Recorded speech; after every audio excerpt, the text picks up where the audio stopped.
essential support to the needy in our constituency. Mashirika ya umma yamepongeza Rais William Ruto kwa kutangaza kuwa serikali itatekeleza sheria ya shirika la manufaa ya umma iliyotoa sahihi miaka 15 iliyopita. Sheria hiyo ikiwa ni ya jinsi ya kuwafidia mashirika ambayo ya kufikia sasa ingali kutimizwa. Wakuu wa mashirika hayo pia wameomba itekelezwe na Wizara ya Leba na wala sio Wizara ya Usalama wa Ndani kama ilivyopendekezwa. The act was enacted in 2013 and being commenced 11 years later shows the intention of the government.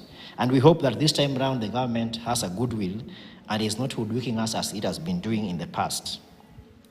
We also want to remind the government that the goal of the Public Benefits Organization Act is to provide a new legal framework for the public benefit organizations in Kenya and to create a framework for a cooperation between the county governments and the national governments and the public benefits organization at all levels.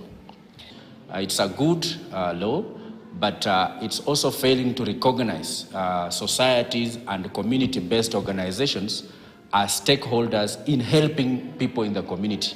So one of the key amendments we will be wanting to do regarding the PBO Act is recognition of societies and community-based organizations as part of public benefit organizations. We also want to highlight itasaidia hata serikali.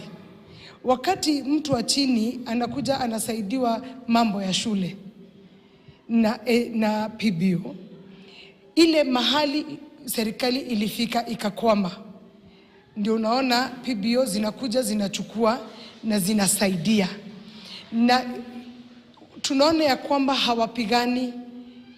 Serikali lazima itoke pale kwa kupigana na CSOs, ikuwe inajua ya kwamba ni kusaidiana, tunasaidiana.